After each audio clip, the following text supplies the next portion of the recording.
What's going on, guys? So today's video is a little different, right? Usually I'm giving you guys tips and tricks on what to do to succeed in the dental field, but I think this can apply to anybody who's watching this. So as you may or may not know, dentists have one of the highest suicide rates, right? And this is something I heard when I was in dental school, and I just didn't believe it, right? Because here I am, this child that's the son to two immigrants, and the idea of being a doctor, a dentist, or any professional really was like the holy grail. You know, to me, in my head, they do whatever they want. They have the money, the house, the cars, clothes, and it's really just all a dream. So it's something I just really kind of brushed off and kind of ignored. Like, okay, like you're a doctor, but you want to commit suicide. Like maybe this is maybe a mental illness that they had, or maybe these were people that were abusing drugs. You know, I kind of just brushed it off until I actually got into the dental field and realized just how isolating that it really can be. And you say, Doc, how could it be so isolating? You're working with always a lot of people. You have patients coming in and out to see you. There's all these people around you. You're respected, right? You have a white coat. You're a doctor. Everyone looks up to you. To be honest, all those things I just mentioned actually contribute to the depression or ill feelings, right? As a dentist, you're dealing with a lot of people, right? And you think in dental school, oh, everyone's gonna just listen to me and, you know, love what I have to say. But you really start to see that most patients kind of look at you as like some con man mechanic, right? Where they've been to different dentists. One person gave them this price, one person gave them another price. So they just don't have trust in you, right? They feel like they can tell you what they want to do. Oh, Doc, can't you just feel it? You know, why do I need to get this done? This doesn't hurt me. Why do I need to get this done? You do a treatment, you know, you're trying to help someone. You look at the x-rays, oh, they need a crown and a root canal.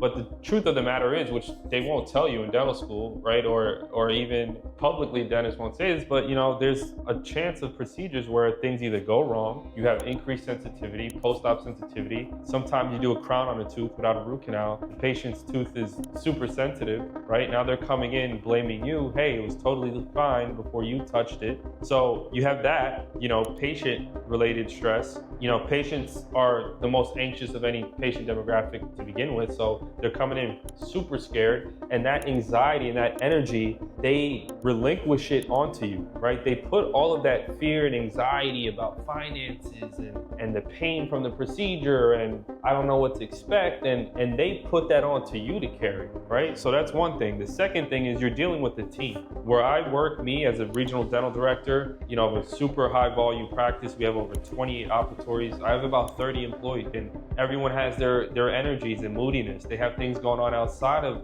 your practice, and they're bringing that to work, and they're putting it on your shoulders, and then they're looking at you like, oh, you're the doctor, your life's so great, you're making all the money here, doc, you know, what could you be possibly stressed at? So they have no sympathy for you. They feel like if you demand things be a certain way, that you're being picky, you're not chill, you're not laid back, like, oh, doc, you're so uptight, right? You got a front desk who is responsible for filling your schedule. So most of the times as dentists, we're paid off commission. And if you're an owner, you're just paid off whatever you can bring into the office. And that doesn't go well. So now they're not booking schedules properly, or they're causing issues with patients. And so now you're getting stressed from that. You also have a lab that you work with. So sometimes everything else is going good. You send out a case, it comes back, it doesn't fit, or the lab messed up, they lost the case, you got to bring the patient back in. There's always something pulling on your emotions. There's always something to kind of trigger you in this field. And you may be someone that's not in dentistry and you just relate to this, right? So long story short, what I'm really trying to get at is you have to put numero uno first, right? This is advice I got from, you know, a mentor of mine, and numero uno is you. You have to find ways to find solace and to make peace amongst all of the chaos.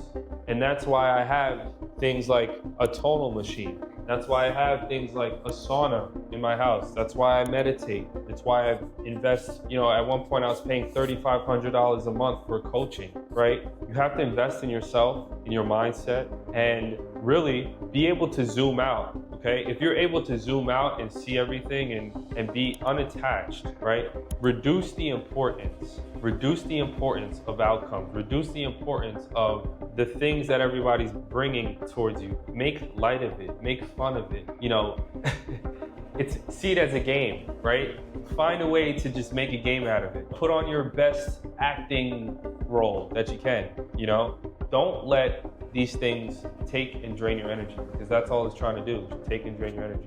And the moment you're aware of that and you recognize that and you see it as a game and you see everything and you see these things that are trying to tug at you as a game, and you can flip it upside on its head, it's really amazing at the results that you can get, and you'll be able to radiate abundance and have a lightheartedness about everything and a joy about what you do, and the results will come. You'll make more money and it'll seem easier, right?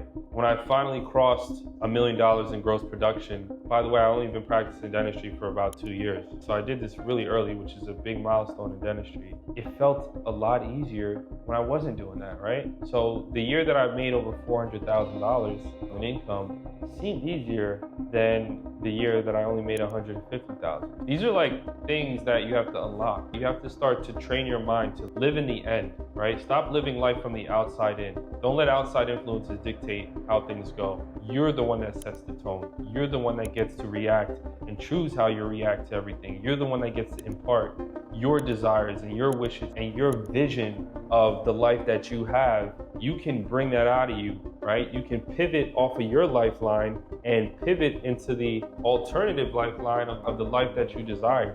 And when this starts to happen, doors open, miracles happen. You begin to make the money and you kind of don't even get excited because you've been just living in that vision. So like you've seen the vision so clear, you taste it, feel it, you feel all the emotions of being that person. You deal with all the things that come with it, that when you start to make the money, the year I made $400,000, I looked up like, oh shit, that was crazy. I didn't know that happened. So if any of this interests you, if you're a new dentist, or even if you're about to become a dentist, just hit the link in the bio, join my community. It's completely free. We'll be giving a lot more details about the things I've mentioned. And yeah, look forward to seeing you there and talking to you guys. Thank you.